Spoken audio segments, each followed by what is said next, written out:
Bonjour, je suis Lalé Améry et aujourd'hui je voudrais vous parler de l'insomnie et comment vous pouvez y remédier.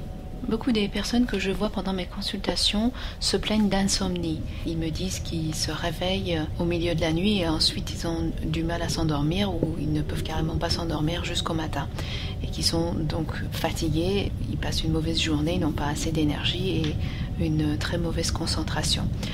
Une des causes primaires de l'insomnie que je vérifie toujours, c'est l'EMF, c'est-à-dire l'interférence d'ondes électromagnétiques. On voit de plus en plus dans les chambres à coucher des appareils électriques qui franchement n'ont vraiment pas leur place dans la chambre à coucher, comme par exemple des téléviseurs, des radios. Ces appareils, parfois j'en ai vu même des ordinateurs portables qu'on garde ou des tablettes qu'on garde dans la chambre à coucher.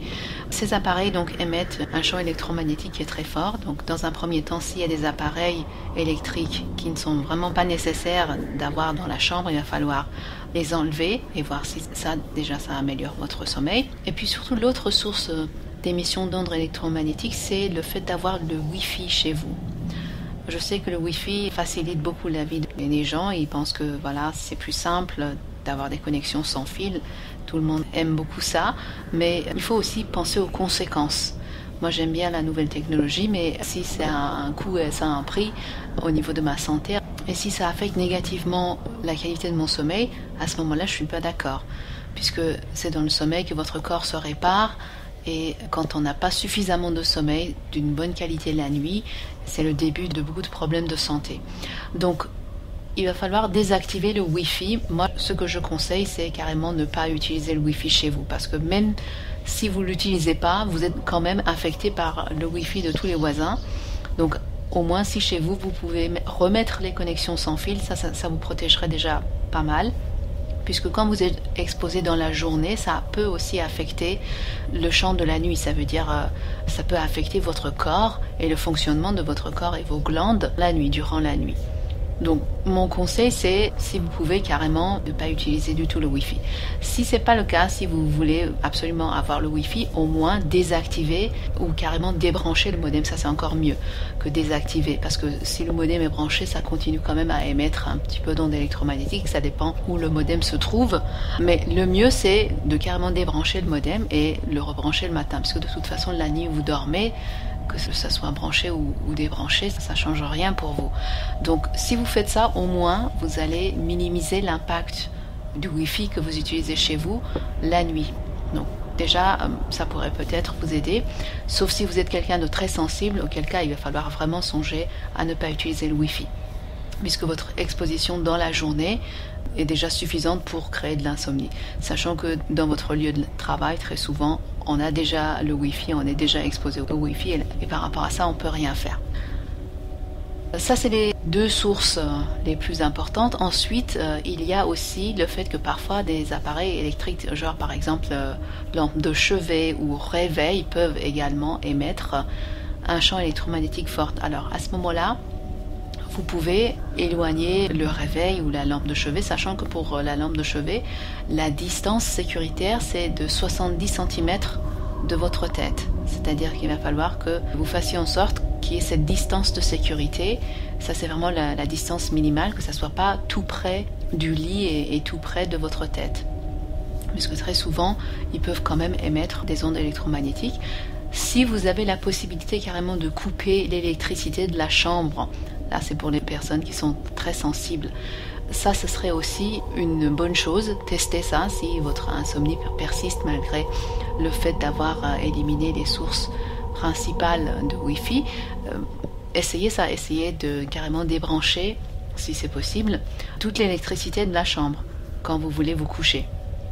Et voyez si ça améliore les choses. En général, quand on traite le Wi-Fi, quand on corrige les sources de Wi-Fi, ça améliore beaucoup la qualité de sommeil. Mais il peut aussi y avoir d'autres causes. La deuxième cause que je vérifie quand il y a des problèmes de sommeil, c'est la présence de ce que j'appelle toxines inhalées.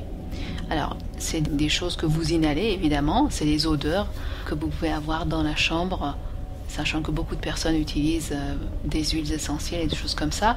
Bon, ça c'est bien de les utiliser, pourquoi pas, mais je déconseille de faire ça, surtout si vous avez des problèmes d'insomnie, je déconseille de faire ça la nuit.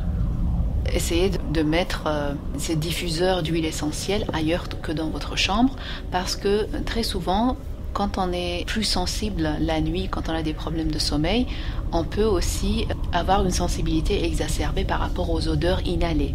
Même si c'est des odeurs d'huile essentielle, ça peut interférer avec le sommeil ou ça peut vous réveiller la nuit et après vous allez avoir du mal à vous rendormir. Donc essayez de minimiser tout ce qui est odeur, comme je dis, même les odeurs naturelles, essayez de les minimiser. Parce que si vous avez des problèmes de sommeil, ça peut être un des contributeurs. L'autre source importante de toxines inhalées peut être les produits lessifs et adoucissants que les gens utilisent. Et donc là, vous baignez dedans déjà 24 heures sur 24, mais vous êtes surtout très sensible pendant la nuit. Et donc ces produits lessives et les adoucissants que vous achetez dans un supermarché, ils sentent très très fort et c'est des odeurs chimiques qui peuvent inverser la polarité du corps et ils peuvent affecter négativement les glandes et effectivement vous réveiller la nuit ou provoquer carrément l'insomnie. J'ai vu dans beaucoup de cas, quand la personne se sent pas très bien le matin quand il se lève, notamment quand il a des douleurs, très souvent changer de produit lessif peut faire la différence.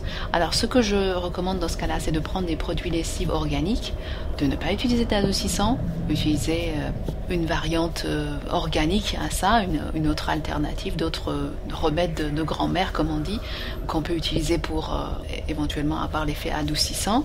Sachant que si vous changez de lessive en général, vous prenez lessive organique, vous n'avez pas besoin d'adoucissant nécessairement. En tout cas, il va falloir éliminer ces produits si vous souffrez d'insomnie pour voir si déjà ça, le fait de les enlever, n'améliore pas votre problème de sommeil. Donc même au magasin bio, ce que je conseille de prendre comme produit, c'est des produits lessives qui sont hypoallergéniques. Ça veut dire essayer vraiment de minimiser tant que possible les odeurs. Ne même pas prendre des produits lessives avec des huiles essentielles, mais des produits qui sont hypoallergéniques, parce que dans ce cas, vraiment, les odeurs sont minimisées.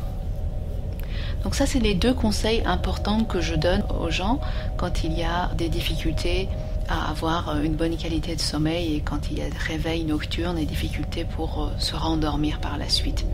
Bien évidemment, il peut y avoir plein d'autres facteurs. Vous pouvez peut-être avoir des problèmes au niveau des glandes endocrines, l'hypothalamus, pituitaire, surrénal, surtout les glandes surrénales.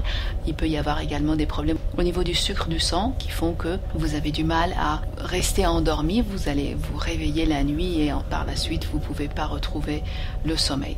Donc ça, c'est des choses qu'il va falloir voir séparément. Dans mes séances de guérison quantique, je travaille sur ces aspects-là aussi, en fonction des symptômes de la personne.